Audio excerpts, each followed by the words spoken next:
ஞாயிறு ஆராதனையில் கலந்து கொள்ளுங்கள். முதலாம் ஆராதனை காலை 6 மணிக்கு, இடம் தூய பேதுரு ஆலயம், செம்மன்பேட்டை. இரண்டாம் ஆராதனை அப்போஸ்தலர் தீர்க்கதரிசன மகா சபை, ஈஞ்சம்பாக்கம், பெத்தேல் நகர், சென்னை 115. நேரம் காலை 9 மணி முதல். தீர்க்க தரிசன தேவ செய்தி போதகர் என். சாது பால் சுவாமி.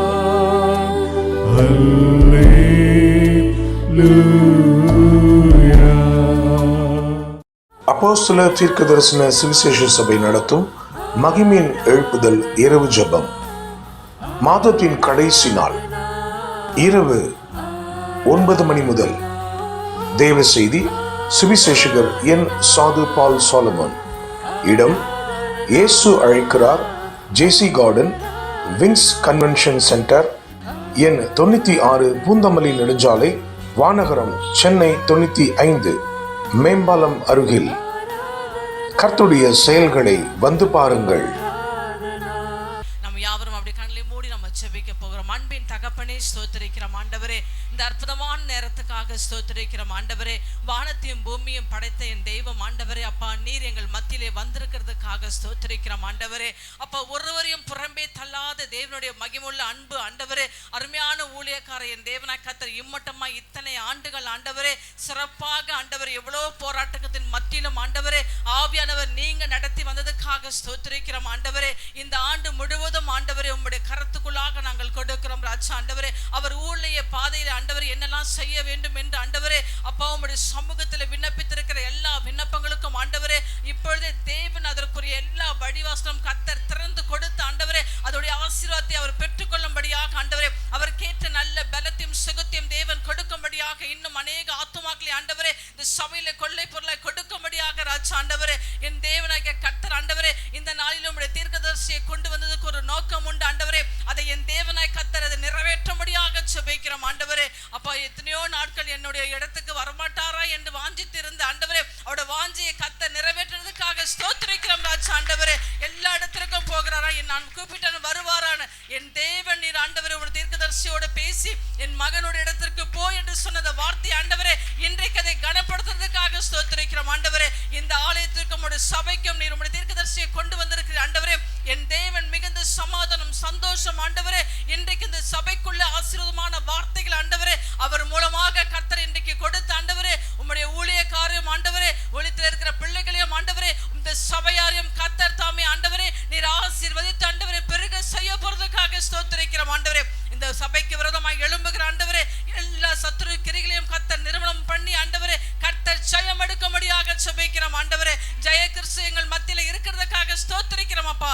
என் தேவனுடைய கரம் ஆண்டவரே மனதார நாங்கள் ஆசீர்வதிக்கிறோம். நீட்டப்பட்ட ஒவ்வொரு கரத்தின் மூலமாக ஆண்டவரே உடைய ஊழியக்காரை இன்னும் பலப்படுத்துவீராக.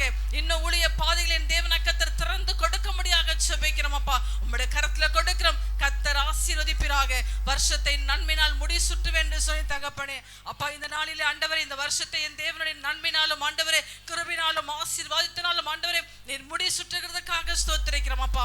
உம்முடைய கரத்துல கொடுக்கிறோம், பொறுப்படுத்திக் கொள்ளும் இயேசு கிறிஸ்து நாமத்திலே பிதாவே, ஆமென். இந்த நாளிலும் கூட கர்த்தர் உங்களோடு கூட பேசும்படி எனக்கு தந்த வசனம் ரோமருக்கு எழுதின நிருபம் 10ஆம் அதிகாரம் ரோமர் 10:15 என்ற வேத பகுதியை நாம் தியானிக்க போகிறோம். அனுப்பப்படாவிட்டால் ரோமர் 10:15 அனுப்பப்படாவிட்டால் எப்படி பிரசங்கிப்பார்கள்? சமாதானத்தை கூறி நற்காரியங்களை சுவிசேஷமாய் அறிவிக்கிறவருடைய பாதங்கள் எவ்வளவு அழகானவைகள் என்று எழுதியிருக்கிறது. கைகளை தட்டி தேவனுக்கு ஒரு அல்லேலூயா சொல்லுங்கள். பலத்த கைகளை தட்டி, என்ன விசுவாச கைத்தட்டு. வேதம் என்ன சொல்லுகிறது? ஒரு பிரசங்கியார் எங்கிருந்து வருகிறான் என்று யாருக்கும் தெரியாது. ஆனால் பிரசங்கியாரை தேவன் தெரிந்து கொள்ளும் பொழுது அவர் சாதாக தெரிந்து கொள்ளவில்லை, தேவனால் அனுப்பப்பட்டு அந்த பிரசங்கியார் வருகிறான். கரங்களை தட்டி தேவனுக்கு ஒரு அல்லேலூயா சொல்லுங்களேன். சில பிரசங்கியார்கள் பைபிள் காலேஜ் படித்துவிட்டு பட்டங்களை வாங்கிக் கொண்டு பிரசங்கியாராய் வருவார்கள். சில பிரசங்கியார்களை தேவன் வித்தியாசமான ஒரு பகுதியிலிருந்து எடுத்துக்கொண்டு வருவார். ஆனால் வேதம் ஒன்று மட்டும் சொல்லுகிறது, அனுப்பப்படாவிட்டால் யாராலும் பிரசங்கிக்க முடியாது. ஒரு அல்லேலூயா சொல்லுங்களேன். தேவனால் அனுப்பப்பட வேண்டும். என் அருமையான கர்த்தருடைய பிள்ளைகளே, அநேகருடைய வாழ்க்கையை நான் பார்த்திருக்கிறது உண்டு. ஆனால் வேதம் சொல்லுகிறது, அனுப்பப்படாத எந்த மனுஷனும் தேவனுடைய ஊழியத்தை செய்துவிட முடியாது. கரங்களை தட்டி தேவனுக்கு 3 அல்லேலூயா சொல்லுங்கள் பார்க்கலாம். ஆண்டவருடைய பாதத்தை எப்படி பார்க்கிறாராம்? அழகாய் பார்த்தார். கரங்களை தட்டி தேவனுக்கு ஒரு அல்லேலூயா சொல்லுங்களேன். அது எங்கு வைத்து பார்க்கிறார்? மலையின் மேல் வைத்து பார்த்தாராம். ஆனால் அதற்கு ஒரே ஒரு காரணம், அனுப்பப்பட வேண்டும். அல்லேலூயா. அவர் அனுப்பி 19 வருஷம் இந்த துவக்க விழாவுக்கு வந்திருக்கிற உங்களை பார்த்து இயேசு நாமத்தில் சொல்லுகிறேன், அருமையான கர்த்தருடைய பிள்ளைகளே, அவரை அனுப்பி தந்த ஆண்டவர் உங்களுக்கு தந்த பிரசங்கத்தின் செய்தான் இன்றைக்கு உங்களை ஆசீர்வதித்துக் கொண்டிருக்கிறது. அல்லேலூயா. அனுப்பப்படாவிட்டால் எப்படி பிரசங்கிப்பார்கள்? வேதம் சொல்லுகிறது, தேவனால் அனுப்பப்பட்ட ஒரு மனுஷன் இருந்தான், அவன் பெயர் யோவான். ஒரு அல்லேலூயா சொல்லுங்களேன். ஏகப்பட்ட பேர் வந்தாங்களாம், அவங்களும் அனுப்பப்பட்டவன் சொல்லல. ஆண்டவரே, தேவனால் அனுப்பப்பட்ட ஒரு மனுஷன் இருந்தான், அவன் பெயர் யோவான். யோவான் 1 அதிகாரம் 6வது வசனம் சொல்லுகிறது, தேவனால் அனுப்பப்பட்ட ஒரு மனுஷன் இருந்தான், அவன் பெயர் யோவான். ஆனால் ஆவிக்குரிய வளர்ச்சி என்கிறது ஒன்று இருக்கிறது. கர்த்தர் அனுப்பினவர்களை அவர் வளர்த்து கொண்டே இருப்பார். ஒரு அல்லேலூயா சொல்லுங்களேன். என் அருமையான தேவனுடைய பிள்ளைகளே, ஒரு மனுஷனை தேவன் அனுப்பும் போதுதான் அவனுடைய வாழ்க்கையில அவர் செய்கிற பிரசங்கம் அது தேவனால் உண்டானது. அல்லேலூயா. வேதம் சொல்லுகிறது, நான் என்னுடைய தூதனை அனுப்புகிறேன் என்றார். ஒரு அல்லேலூயா சொல்லுங்களேன். ஊழியர்களுக்கு மறுபெயர் என்ன தெரியுமா? தூதர்கள். ஒரு அல்லேலூயா சொல்லுங்களேன். மல்கியா 3:1 சொல்லுகிறது, நான் என்னுடைய தூதனை அனுப்புகிறேன், அவன் எனக்கு முன்பாக போகிறவன் என்கிறார். அப்படி என்றால் என் அருமையான கர்த்தருடைய பிள்ளைகளே, வேதம் சொல்லுகிறது, தேவன் தூதர்களை காற்றாகவும் தம்முடைய ஊழியர்களை அக்னி ஜுவாலையாக மாற்றுகிறார் என்று எபிரேயர் 1:7 சொல்லுகின்றன. சங்கீதங்களின் புஸ்தகம் 104:4 சொல்லுகின்றன. என்ன சொல்லுகிறது? கர்த்தர் தம்முடைய தூதனை அனுப்புகிறார். ஒரு அல்லேலூயா சொல்லுங்களேன்.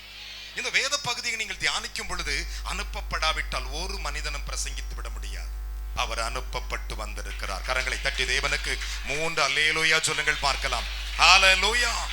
அதைத்தான் அங்கே பவுல் சுவாமி அவர் சொல்லும்போது அழகாய் சொன்னார், அனுப்பப்படாவிட்டால் அவன் பிரசங்கியார் அல்ல, அனுப்பப்படாதவன் தேவ மனுஷனும் அல்ல, அனுப்பப்படாதவன் கர்த்தருடைய ஊழியக்காரனும் அல்ல. என் அருமையான கர்த்தருடைய பிள்ளைகளை, அனுப்பப்படுகிற ஒரு அனுபவம் தான் ஒரு ஊழியக்காரனுக்கு. இந்த பட்டணத்திலே, இந்த குடும்பத்திலே இப்படி ஓடும் மனிதனை தேவன் பிடிப்பார். இதற்கு முன்பே அவனை தேவன் ஒரு தாயின் வயிற்றிலே அனுப்பி விடுகிறார். நீ போய் அங்க செட்டில் ஆகு, நீ ஆட வேண்டிய ஆட்டம்லாம் ஆடிடு, நான் அனுப்பினது நிறைவேறும். கைகளை தட்டி தேவனுக்கு ஒரு அல்லேலூயா சொல்லுங்கள் பார்க்கலாம். ஹalleluya. ஒரு அல்லேலூயா சொல்லுங்களே. ஹalleluya. என் அருமையான கர்த்தருடைய பிள்ளைகளே, வேதத்தை நீங்கள் கவனிக்கும் போது மிக தெளிவாக வேதாகமம் சொல்லுகிறது, தேவனால் அனுப்பப்பட்ட ஒரு மனுஷன் இருந்தான், அவன் பெயர்தான் யோவான். இந்த யோவான் வேற யாரும் அல்ல, இயேசு கிறிஸ்துவுடைய ஊழியத்தை பாதைகளை செவ்வாய்ப்படுத்துவதற்கும் அனுப்பப்பட்டவன், அவருடைய ஊழியத்தை செய்வதற்காகவே அனுப்பப்பட்டவன். அருமையானவர்களே, அவன் சாதாரண மனிதன் அல்ல, அவன் தான் எலியா தீர்க்கதரிசி. ஒரு அல்லேலூயா சொல்லுங்களே. எலியா தான் யோவான் ஸ்நானகனாய் அனுப்பப்பட்டான். காரணம் என்ன? எலியா சுழல் காற்றில் எடுத்துக்கொள்ளப்பட்டான், அக்கினி நடுவிலே போகிறார், திரும்ப தேவனால் அனுப்பப்படுகிறார். எதற்காக? போய் எனக்கு ஊழியம் செய். அல்லேலூயா. மனம் திரும்புதல் ஊழியம் செய், பாவ மன்னிப்புக்குரிய ஊழியம் செய், வியாதியஸ்தர்களை குணமாக்கும் ஊழியம் செய். அதுதான் அனுப்பினார் ஆண்டவர். வேதம் அப்படித்தான் சொல்லுகிறது.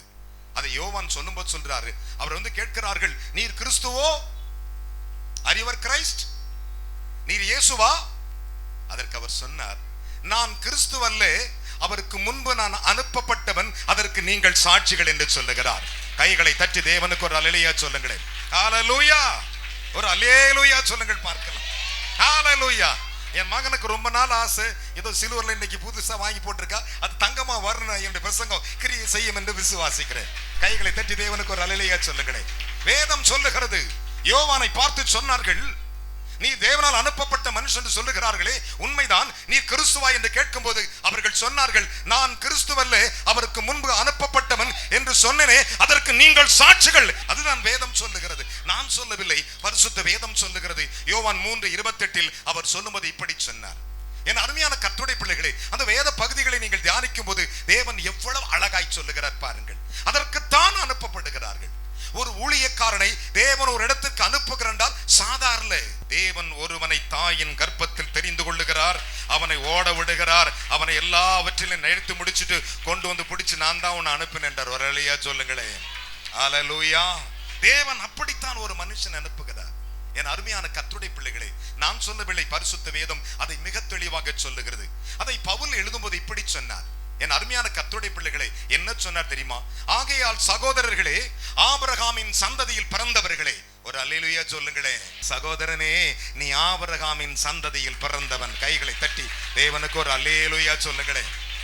என் அருமையானவர்களே, சகோதரரே, ஆபிரகாமின் சந்ததியில் பிறந்தவர்களே, தேவனுக்கு பயப்படுகிறவர்களே, இந்த சுவிசேஷ ரட்சிப்பின் வசனம் உங்களுக்காக அனுப்பப்பட்டிருக்கிறது. கைகளை தட்டி தேவனுக்கு ஒரு அல்லேலூயா சொல்லணும்.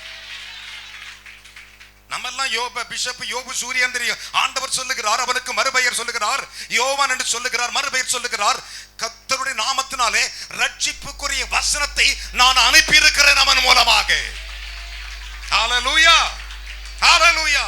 அப்போஸ்தலர் நடவடிக்கையின் புத்தகம் 13ஆம் அதிகாரம் 26 வசனம் சொல்லுகிறது, சகோதரர்களே, ஆபிரகாமின் சந்ததியில் பிறந்தவர்களே, இந்த ரட்சிப்பின் வசனம் உங்களுக்காக அனுப்பப்பட்டிருக்கிறது. எல்லாராலும் பிரசங்கித்திட முடியாது. தேவன் ஒரு பிரசங்கியாரை ஒரு இடத்திற்கு அனுப்புவார். அதற்குத்தான் ஆண்டவர் இந்த பகுதியிலே, இந்த இடத்திலே தேவன் இந்த மனுஷன் என்ன பண்ணிருக்கார்? உங்களுக்கு அனுப்பி இருக்கிறார். ஒரு தேவ மனுஷன் எப்படி வருகிறான்? அந்த மனுஷனை நீங்கள் பார்க்கும் பொழுது அவன் இன்னும் சின்னவனோ பெரியவனோ அது முக்கியம் இல்லை, அவன் அனுப்பப்பட்டிருக்கிறானா? அவனை கனப்படுத்தி பாருங்கள், கர்த்தர் உங்களை கனப்படுத்துவார். கரங்களை தட்டி தேவனுக்கு 3 அல்லேலூயா சொல்லுங்களேன். ஹalleluya. வேதம் அப்படித்தான் சொல்லுகிறது. அவர் பாருங்கள், இந்த ரட்சிப்பின் வசனத்தை அவர் உங்களுக்கு அனுப்பி இருக்கிறார் என்கிறார். ஹalleluya. யோபுவின் மூலமாக தேவன் வசனத்தை இந்த பகுதிகளுக்கு அனுப்பி இருக்கிறார். ரட்சிப்புக்கு அனுப்பி இருக்கிறார், விடுதலைக்காக அனுப்பி இருக்கிறார். அதைத்தான் சங்கீதம் 107:20 சொல்லுங்க. அவர் தம்முடைய வசனத்தை அனுப்பி அவர்களை குணமாக்குகிறார், அவர்களை அழிவுக்கு தப்புவிக்கிறார். கைகளை தட்டி தேவனுக்கு ஒரு அல்லேலூயா சொல்லுங்களேன். ஹalleluya, ஹalleluya. அவர் தமது வசனத்தை அனுப்பி அவர்களை குணமாக்கி அவர்களை அழிவுக்கு தப்பு வைத்தார். அவர் மூலமாக அனுப்பப்பட்ட வசனங்கள் அநேகரை அழிவிலிருந்து விடுதலையாக்கி இருக்கிறது. பாவத்திலிருந்து, சாபத்திலிருந்து, நோய்களிலிருந்து விடுதலையாக்கியது உண்மை என்று விசுவாசிக்கிறவர்கள் கைத்தட்டி 3 அல்லேலூயா சொல்லுங்கள் பார்க்கலாம். வேதம் அப்படித்தான் சொல்லுகிறது. அவர் தமது வசனத்தை அனுப்பினாரா? வசனமே போ யோபுக்குள், போ அவனுக்குள், அவன் வாயை திறப்பான், நான் பேசட்டும் என்பார், நான் பேசுவேன் என்றார். வேதம் சொல்லுகிறது, அவர் தமது வசனத்தை அனுப்பி அவர்களை குணமாக்குகிறார். அவர் சுகத்தின் வசனத்தை கொடுத்து அனுப்புகிறார். அந்த வசனத்தின் மூலமாய் சுகம் வருகின்றன, அந்த செய்தியின் மூலமாய் சுகம் வருகின்றன. அதுதான் தேவனுடைய வார்த்தைகள். அதோடு முடிந்து விடவில்லை, அழிவுக்கு நீங்களாக்கி விடுவிக்கிறார். கைத்தட்டி ஒரு அல்லேலூயா சொல்லுங்கள் பார்க்கலாம். அழிவுக்கு தப்புவிக்கிறார். போமகளே என்று சொல்லுகிறார் இல்லையா? போமா, உன்னை அழிவிக்க ஒரு தப்பு வைப்பார், போமா என்று சொல்லுகிறார் தெரியுமா? அதுதான் வார்த்தை, அனுப்பப்படுகிற வார்த்தை. ஒரு அல்லேலூயா சொல்லுங்களே. அனுப்பப்படுகிற வார்த்தைகள் அதுதான். அதனால தான் நம்ம பார்க்கிறோம் வேறு விதமாய், அவர் பார்க்கிறார் வேறு விதமாய். அல்லேலூயா. அதுதான் ஆண்டவருடைய வார்த்தைகள். ஒருவேளை வாலி பிள்ளைகளே, ஒரே ஒரு காரியத்தை உங்களுக்கு சொல்லுகிறேன். எவ்வளவு நேரம் நீங்கள் ஜெபிக்கணும் முக்கியமல்ல, அந்த ஜெபத்தில் ஆண்டவரோடு கூட ஐக்கியம் இருக்கிறீர்களா என்று பாருங்கள். அல்லேலூயா. தேவனோடு கூட எவ்வளவு நேரம் செலவிடுகிறோம் என்று பாருங்கள். வேதம் அப்படித்தான் சொல்லுகிறது. என் அருமையான கர்த்தருடைய பிள்ளைகளே, நீங்கள் வேதத்தை கவனித்தால் உங்களுக்கு தெரியும். தானியேல் என்னும் பக்தனை பாருங்கள், உபவாசித்துக் கொண்டிருக்கிறார், உபவாசித்துக் கொண்டிருக்கிறார், பதில் வரவில்லை. மிகவும் தோர்ந்து விட்டார், தளர்ந்து விட்டார், மனம் கதறுகிறார். ஆனால் அவர் உபவாசித்த முதலாம் நாளே ஜெபம் பதில் வந்து விட்டு கைகளை தட்டி ஒரு அல்லேலூயா சொல்லுங்களேன். முதலாம் நாளே பதில் கர்த்தர் கொடுத்து விட்டார். ஆனால் பதில் தானியேலுக்கு வரவில்லை. வேதம் சொல்லுகிறது, இப்பொழுதும் புருஷனாகிய தானியேலே, காபிரியேல் தூதன் சொன்னான், பிரியமாகிய புருஷனாகிய தானியேலே, நான் இப்பொழுது உம்மிடத்தில் அனுப்பப்பட்டு வந்திருக்கிறேன். கைகளை தட்டி தேவனுக்கு ஒரு அல்லேலூயா சொல்லுங்களேன். பலத்த கைகளை தட்டி. நான் சொல்லுகிற வசனத்தின் மேல் நீ கவனமாயிருந்து காலுண்டி நில் என்று சொன்னான். 21 நாள் ஜெபிக்கிறான். வருகிறான் தேவதூதன். பிரியமான புருஷனே தானியேலே, நான் இப்பொழுது அனுப்பப்பட்டு வந்திருக்கிறேன். அப்படின்னா அந்த தூதனை கர்த்தர் உங்களுக்கு அனுப்பி இருக்கிறார். கரங்களை தட்டி தேவனுக்கு ஒரு அல்லேலூயா சொல்லுங்கள் பார்க்கலாம். தானியேல் 10:11 சொல்லுகின்றன. என் அருமையான கர்த்தருடைய பிள்ளைகளை சற்று யோசித்து பாருங்கள். வேதம் அழகாக தெளிவாக சொல்லுகிறது. தேவன் ஒரு மனிதனை அனுப்பும் பொழுதுதான் அந்த குடும்பம், அந்த வாழ்க்கையும் ஆசீர்வாதமாய் மாறும். நுருக்கத்தில் இருப்பீர்கள், தேவன் ஊழியக்காரனை அனுப்புகிறார். எதற்கு அனுப்புகிறார்? உங்களை குணமாக்க. 2000 ஆண்டுகளுக்கு முன்பு இயேசு மனிதனாய் உலாவிக் கொண்டிருந்த பொழுது இயேசும் தம்முடைய சீடர்களும் அந்த வழியாய் போய்கொண்டே இருந்தார்கள். கவனிக்க வேண்டும் என் அருமையான கர்த்தருடைய பிள்ளைகளை, இயேசும் அவருடைய சீடர்களும் அந்த வழியாய் போய்கொண்டே இருக்கிறார்கள். கவனிக்க வேண்டும். போய்கொண்டிருக்கும் போது அங்கே ஒரு பிறவி குருடனை பார்க்கிறார்கள். பார்த்துவிட்டு இயேசும் பார்க்கிறார், அந்த பிறவி குருடனை பார்க்கிறார்கள். அவர்கள் இயேசுவண்டை வருகிறார்கள். ரபி, இவன் குருடனாக பிறந்தது இவன் செய்த பாவமோ இவன் பெற்றோர்கள் செய்த பாவமோ என்று கேட்டார்கள். 2000 வருடங்களுக்கு முன்பு இயேசு மனிதனாக உலாவிக் கொண்டிருந்த பொழுது, பிதாவினால் அனுப்பப்பட்டிருந்த பொழுது, ரபி, இவன் பிறந்தது குருடனாக பிறந்தது இவன் செய்த பாவமோ இவன் பெற்றோர்கள் செய்த பாவமோ என்று கேட்டார்கள். அதற்கு இயேசு சொன்ன பதில் என்ன தெரியுமா? இவன் செய்த பாவம் அல்ல, இவன் பெற்றோர்கள் செய்த பாவம் அல்ல, தேவனுடைய கிரியைகள் வெளிப்படும்படியாய் அவன் பிறந்தான். கைகளை தட்டி வர அல்லேலூயா சொல்லுகளே. தேவனுடைய கிரியைகள் வெளிப்படும்படியாய் இவன் மனிதன் பிறந்திருக்கிறான். கரங்களை தட்டி தேவனுக்கு ஹல்லேலூயா. தேவனுடைய கிரியைகள் வெளிப்படும்படி அவன் பிறந்தான் என்றார். அத்தோடு அவர் போய்விடவில்லை, அதை முடித்து விட்டார்கள். இயேசு எச்சி எடுத்து உமிழ்நீரை எடுத்து சேரை உண்டாக்கி அவன் கண்களில் வைத்தார். ஒரு அல்லேலூயா சொல்லுங்களே. அவன் கண்களில் வைத்து விட்டு சொன்னார், இதோ இருக்கிற சீலவாமல் போய் உன் முகத்தை கழுவு என்றார். சீலவாம் என்பதற்கு அனுப்பப்படுகிறவன் என்ற அர்த்தமா? கைகளை தட்டி தேவனுக்கு ஒரு அல்லேலூயா சொல்லுங்களே. ஹல்லேலூயா. சீலவாம் என்பதற்கு அனுப்பப்படுகிறவன், உன்னுடைய கண்களை திறப்பதற்காக அனுப்பப்பட்டவன். இவன் சீலவாம் குலத்திலிருந்து எழுந்து வந்தான். ஹல்லேலூயா. அநேகருடைய மனக்கண்கள், அநேகருடைய இருதய கண்கள், அநேகருடைய சஞ்சல கண்கள், ஐயோ யார் நம்மை திறக்க முடியும் என்று கலங்கும் பொழுது இயேசு ஒருவனை அனுப்புகிறார். அவன் தான் தேவ மனிதன். ஹல்லேலூயா. அவன் எப்படி இருக்கிறானோ தெரியாது. என் அருமையானவர்களே, சீலவாம் என்பதற்கு அனுப்பப்பட்டவன் அர்த்தமா? வேதம் சொல்லுகிறது, அவன் போய் தன் முகத்தை கழுவினான், பார்வை அடைந்தான். கரங்களை தட்டி தேவனுக்கு ஒரு அல்லேலூயா சொல்லுங்களே. இயேசு தன் உலகில் வாழ்ந்த பொழுது நடந்த உண்மையின் சம்பவங்கள். யோவான் 9 அதிகாரம் 1 முதல் 3 வசனங்கள் அதை சொல்லுகின்றன. யோவான் 9 அதிகாரம் 6-7 வசனங்கள் சொல்லுகின்றன. என் அருமையான கர்த்தருடைய பிள்ளைகளே, சீலவாம் என்பதற்கு அனுப்பப்பட்டவன் அர்த்தமா? ஒரு அல்லேலூயா சொல்லுங்களே. இன்னைக்கு நிறைய பிரசங்கியார்கள் அனுப்பப்படுறது இல்லை, லேப்டாப் வச்சுக்கிறாங்க. செல்போன் பேய் ஓட்டுமா? செல்போன் பிரசங்கம் பண்ணுமா? பண்ணாது. ஒரு அல்லேலூயா சொல்லுங்களே. ஆனா இது பேய ஓட்டும், இது பிரசங்கம் பண்ணும். இதை கையில் எடுக்கிறவன் அனுப்பப்படுகிறவன். கரங்களை தட்டி தேவனுக்கு 3 அல்லேலூயா சொல்லுங்க பார்க்கலாம். சே ஹல்லேலூயா. அதை கையில் எவன் எடுக்கிறாரோ அவனே பிரசங்கியார், அவன் அனுப்பப்படுகிறவன். அவர்களுடைய வாயில் கர்த்தரை உயர்த்தும் துதியும் அவருடைய கரங்களில் இருபுறம் கருக்குள்ள பட்டையும் இருக்குமா? கைகளை தட்டி தேவனுக்கு 3 அல்லேலூயா சொல்லுங்க பார்க்கலாம். அதனால தான் வேதத்தில் யோவான் இப்படி சொன்னான், தேவனால் அனுப்பப்படுகிறவன் தேவனுடைய வார்த்தையை பேசுவானா? அல்லேலூயா சொல்லுங்களே. தேவனால் அனுப்பப்படுகிறவன் தேவனுடைய வார்த்தை பேசுவான். தேவனால் அனுப்பப்படாத ஏதாவது ஒரு வசனத்தை சொல்லிவிட்டு அந்த கதை இந்த கதை இந்த கதை அந்த கதை சொல்லிட்டு இருப்பான். அப்ப நீங்க முடிவு பண்ணலாம், இவன் கடவுளால் அனுப்பப்படல. தேவனால் அனுப்பப்படுகிறவன் தேவனுடைய வார்த்தையை பேசுகிறான். கையை தட்டி ஒரு அல்லேலூயா சொல்லுங்களே. இதுதான் கை தட்டா. தேவன் தம்முடைய ஆவியை அவனுக்கு அளவில்லாமல் கொடுத்திருக்கிறாராம். கரங்களை தட்டி தேவனுக்கு ஒரு அல்லேலூயா சொல்லுங்களே. ஹல்லேலூயா. தேவன் தம்முடைய ஆவியை அளவில்லாமல் அவருக்கு கொடுத்திருக்கிறாராம். தேவன் அவருக்கு தம்முடைய ஆவியை அளவில்லாமல் கொடுத்திருக்கிறாராம். அன்கவுண்டபிள். அவர்தான் ஜீசஸ். ஆமென் சொல்லுங்களே. அவர்தான் யாரு? ஜீசஸ். தேவனால் அனுப்பப்பட்டவன் தேவனுடைய வார்த்தையை மட்டும் பேசுவான். ஆமென் சொல்லுங்களே. தேவன் அவருக்கு தம்முடைய ஆவியை அளவில்லாமல் கொடுத்திருக்கிறார் என்று யோவான் 3:34 சொல்லுகின்றன. என் அருமையான கர்த்தருடைய பிள்ளைகளே, சற்று இந்த வசனங்களை நீங்கள் வாசிக்கும் போது மிக தெளிவாக அதைத்தான் இயேசு சொல்லும்போது இப்படி சொன்னார். என்ன சொன்னார் தெரியுமா? என்னை அனுப்பின பிதா என்னோடு கூட இருக்கிறார். கரங்களை தட்டி ஒரு அல்லேலூயா சொல்லுங்களேன். பலத்த கைகளை தட்டி.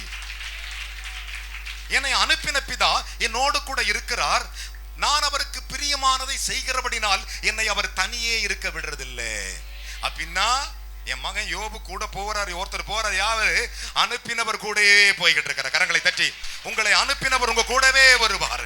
உங்களை கரம் பிடித்து நடத்துவார். உங்களை வாளாக்காமல் தலையாக்குவார். உங்களை கீழாக்காமல் மேலாக்குவார். கைகளை தட்டி தேவனுக்கு 3 அல்லேலூயா சொல்லுங்களேன். சே ஹalleluya.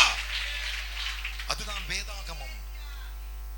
வேதம் சொல்லுகிறது யோவான் 8:29 என்னை அனுப்பின பிதா என்னோடு கூட இருக்கிறார்.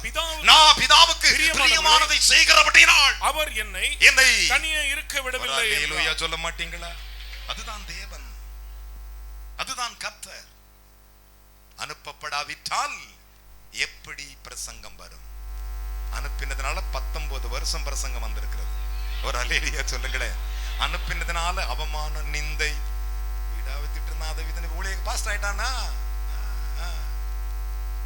பிரியமானவர்களே, தேவ மனுஷன்னா விளையாட்டு அல்ல.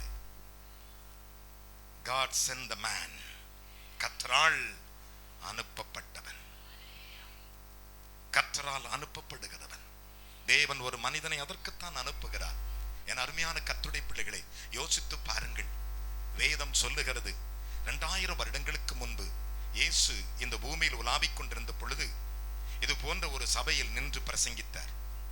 வேதம் சொல்லுகிறது இயேசு உபதேசம் பண்ணிக்கையில் சத்தமிட்டு சொன்னாரா? ஒரு அல்லேலூயா சொல்லுங்களேன்.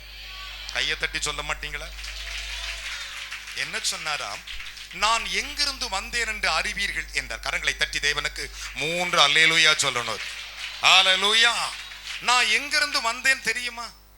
இவரை பார்த்து சொல்லுங்க, இவர் எங்கிருந்து வந்தா? நான் எங்க ஊருக்கு பக்கத்துல இருந்தாருங்க. தெரியுங்க அவரு? இல்ல, இவர் இருந்து வந்த இடம் வேற. அல்லேலூயா. அவர் வாழ்ந்த இடத்தை கவனிக்க கூடாது. அவர் எங்கிருந்து அனுப்பப்பட்டிருக்கிறார். இயேசு மரியாள் வயித்துல பிறந்தது உண்மைதான். ஆனால் எங்கிருந்து வந்தாரு? பரத்தில் இருந்து. இயேசு ஊழியம் செய்த உண்மைதான். கலிலேயா, நாசரேத் எல்லா இடத்துக்கும் போனார், உண்மைதான். ஆனால் எங்கிருந்து வந்தாரு? பிதாவினால் அனுப்பப்பட்டவர். ஆமென் சொல்லுங்க பார்க்கலாம். அல்லேலூயா. மிகப்பெரிய ஆசீர்வாதம் அதுதான். ஊழியக்காரனை சாதனை நினைச்சு இன்னைக்கு நிறைய ஊழியக்காரங்க ரொம்ப உங்களுக்கு சிம்பிளா நினைச்சுக்கிறீங்க. கொஞ்சம் வசதி வாய்ப்பா இருந்தா அவனுக்கு போய் அவன் உங்களை போல ஒரு மனுஷன் தான். உன்னை அனுப்பினவர் தான் அவனை அனுப்பி இருக்காரு. கரங்களை தட்டி தேவனுக்கு ஒரு அல்லேலூயா சொல்லுங்களேன். இயேசு தேவாலயத்து உபதேசம் பண்ணுகையில் சத்தமிட்டு சொல்றாரு, நான் எங்கிருந்து வந்தேன் தெரியுமா என்று அறிவீர்கள், என்னை அனுப்பினவர் சத்தியம் உள்ளவர். கைகளை தட்டி தேவனுக்கு ஒரு அல்லேலூயா சொல்லுங்கள் பார்க்கலாம். பலத்த கைகளை தட்டி சே ஹalleluya. என்னை அனுப்பினவர். அவர் தேவாலயத்தில் இயேசு உபதேசம் பண்றது சத்தமிடுறார். ஓ ஜனங்களே, நான் எங்கிருந்து வந்திருக்கேன் தெரியுமா அறிவீர்கள், என்னை அனுப்பினவர். கையை உயர்த்தி ஒரு அல்லேலூயா சொல்லுங்களேன். என்னை அனுப்பினவர் சத்தியமுள்ளவர். கரங்களை தட்டி தேவனுக்கு 3 அல்லேலூயா சொல்லணும். நான் சொல்ல, வேதத்தில் ஆண்டவர் அதை சொல்லியிருக்கிறார். அதைத்தான் வெளிப்படுத்தல் விசேஷம் 3:7 தேவனுடைய மனிதன் சொல்லுகிறார், நம்முடைய ஆண்டவர் சத்தியம் உள்ளவர் என்று சொன்னார். கரங்களை தட்டி தேவனுக்கு ஒரு அல்லேலூயா சொல்லுங்களேன். வெளிப்படுத்தல் விசேஷம் 3ஆம் அதிகாரம் 7 வசனங்களை வாசித்து பாருங்கள். வெளிப்படுத்தல் 3ஆம் அதிகாரம் 14 வாசித்து பாருங்கள். வெளிப்படுத்தல் 6:10 வாசித்து பாருங்கள். என் அருமையான கர்த்தருடைய பிள்ளைகளே, வெளிப்படுத்தல் 19:11 வாசித்து பாருங்கள். சங்கீதங்களின் புஸ்தகம் 84:14 வாசித்து பாருங்கள். சங்கீதம் 111:7 வாசித்து பாருங்கள். என் அருமையான கர்த்தருடைய பிள்ளைகளே, நீதிமொழிகளின் புஸ்தகம் 20:28 வாசித்து பாருங்கள்.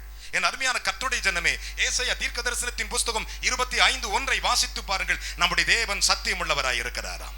கைகளை தட்டி தேவனுக்கு ஒரு அல்லேலூயா சொல்லுங்களேன். நம்முடைய தேவன் சத்தியம் உள்ளவர், அவர் சத்தியவான். கரங்களை தட்டி தேவனுக்கு ஒரு அல்லேலூயா சொல்லணும். இப்ப தெரியுதா? இன்றைக்கு இந்த நிறைவாண்டு விழாவுக்கு துவக்கத்துக்கு வந்திருக்கிற உங்கள் வாழ்க்கையில சந்தோஷத்தை மகிழ்ச்சியை காண்பீர்கள். நீங்கள் எதிர்பார்த்த ஆசீர்வாதத்தை அவர் உங்களுக்கு தருவார். நீங்கள் விரும்பினதை அவர் நிறைவேற்றுவார். 19 வருடமாய் நடத்தி அனுப்பி வந்த தேவனுடைய வார்த்தை உண்மையானால், இன்றைக்கு பேசப்படுகிற வார்த்தை உண்மையானால், இந்த சத்திய தேவன் உங்களை அனுப்பின வார்த்தை உண்மை.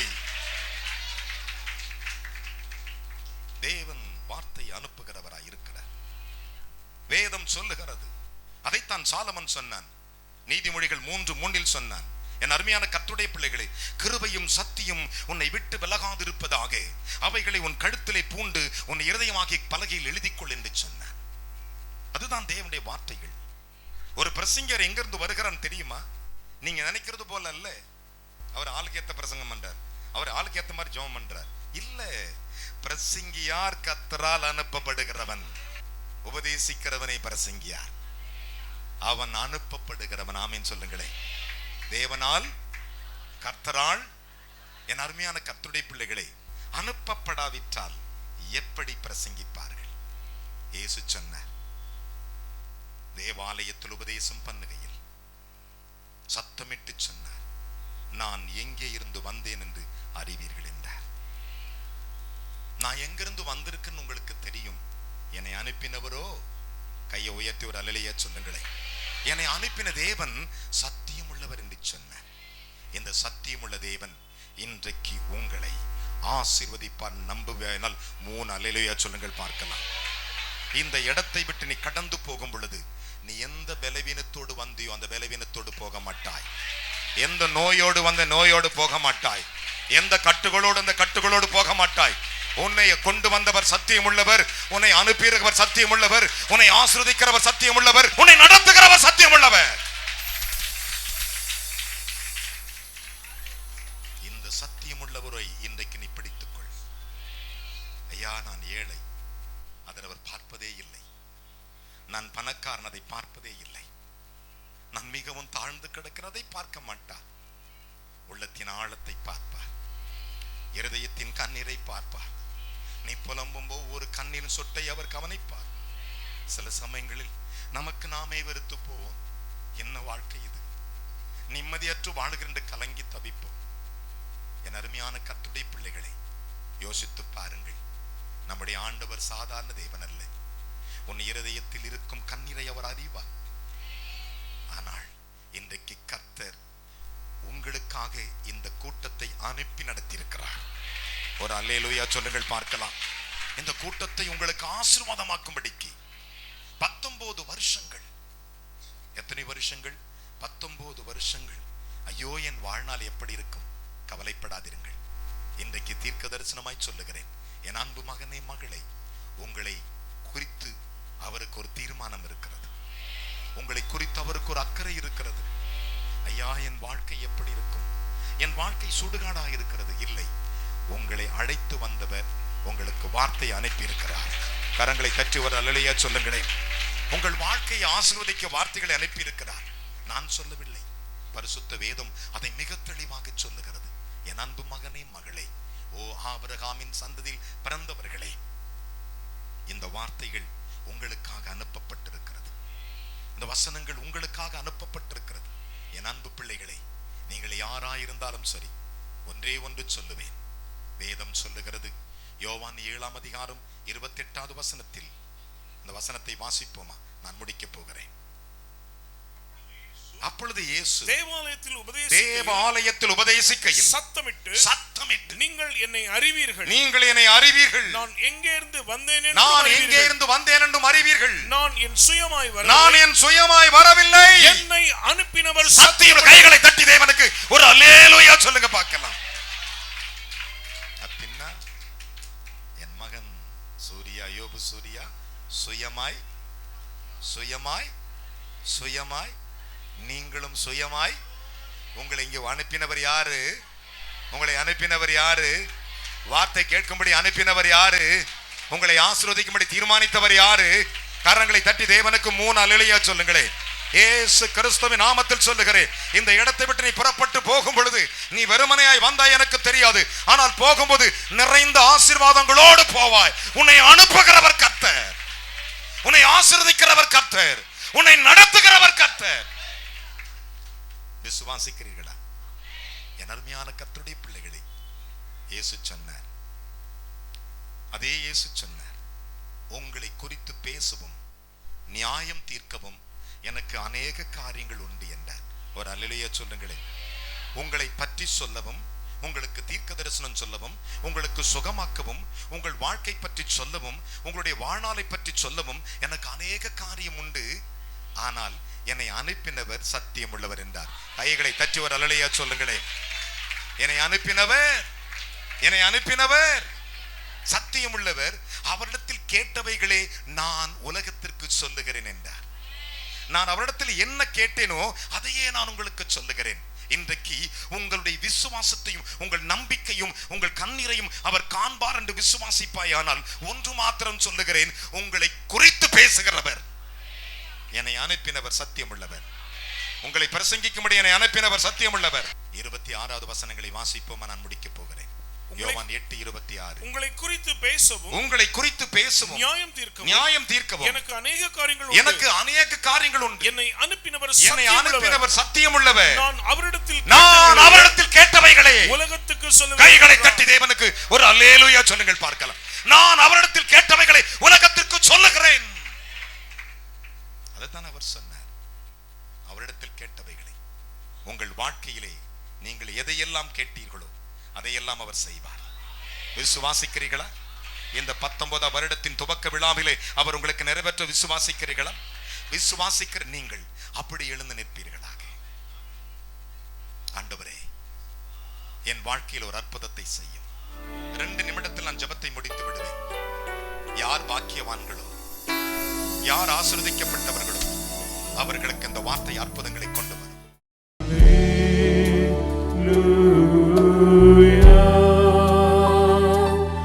ஞாயிறு ஆராதனையில் கலந்து கொள்ளுங்கள். முதலாம் ஆராதனை காலை 6 மணிக்கு, இடம் தூய பேதுரு ஆலயம், செம்மன்பேட்டை. 2ஆம் ஆராதனை அப்போஸ்தலர் தீர்க்கதரிசன மகா சபை, ஈஞ்சம்பாக்கம், பெத்தேல் நகர், சென்னை 115. நேரம் காலை 9 மணி முதல். தீர்க்க தரிசன தேவ செய்தி போதகர் என். சாது பால் சுவாமி.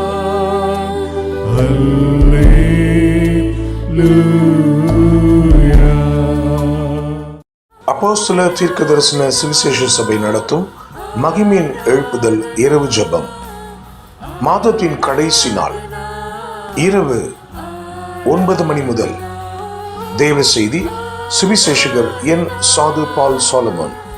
இடம் இயேசு அழைக்கிறார், ஜேசி கார்டன், விங்ஸ் கன்வென்ஷன் சென்டர், எண் 96, பூந்தமல்லி நெடுஞ்சாலை, வானகரம், சென்னை 95, மேம்பாலம் அருகில். கர்த்தருடைய செயல்களை வந்து பாருங்கள்.